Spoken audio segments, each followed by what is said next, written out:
Hey guys, it's Tim coming at you with a brand new Pacific Rim related video for this week. So with the loss of Stacker Pentecost, and with Herc Hansen nowhere to be found in Pacific Rim Uprising, one has to wonder who will take over as the Shatterdomes Marshal in the Pan-Pacific Defense Corps.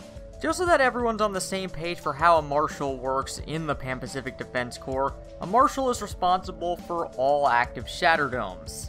They have final say on all military movement, strategies, and deployments, and are the ones who are responsible for assigning drift teams and who goes out to face which kaiju. And there can only be one active Marshal at a time, which throughout the original Pacific Rim was Stacker Pentecost, but after his death Hercules Hansen took over the role. But since Herc Hansen isn't confirmed to be returning for Pacific Rim Uprising, it can be safely assumed that he's no longer the Marshal of the Pan-Pacific Defense Corps. So who is the Marshal in Pacific Rim Uprising? Well, potentially this is going to be what Chinese actor Zhang Jin's role is going to be in Pacific Rim, as he is potentially playing a character named Marshal Quan.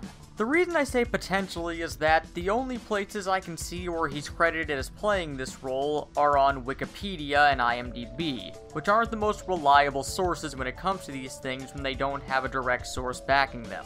But if we are to go off of him playing the new Marshal character in Pacific Rim Uprising, would it be possible to see returning character Mako Mori become the Marshal at some point during Pacific Rim Uprising, similar to what Herc Hansen did in the original movie? After all, while she's not the only returning character that we know of, she is the only returning Jaeger pilot, and this movie takes place 10 years after the original movie, so she would have gained much more experience over that time than she had in the original movie. And even then, there are a lot of things from that movie and her backstory that would give her a lot of qualifications to become the Marshal. First of all, she did directly work under Stacker Pentecost during his time as the Marshal, so she does have first-hand experience with at least some of the requirements of that position.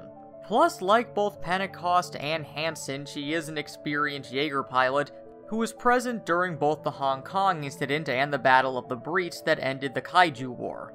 Plus, like I said, she had 10 additional years to gain even more experience. And considering her backstory, she had consistently high grades at the Jaeger Academy. And from a publicity standpoint, she does have the global notoriety of being the girl who survived the Tokyo incident. So having the little girl who lost everything to the kaiju growing up and becoming the head of the organization that fights against them would really boost the support that the Pan-Pacific Defense Corps gets from the general public.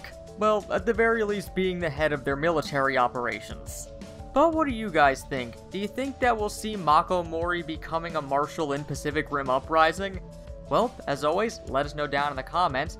And if you're interested in hearing more Pacific Rim Uprising related videos, feel free to click that subscribe button and the bell next to it to be immediately informed whenever a new video goes up. But until next time, this has been Tim from the Hybrid Network, signing out.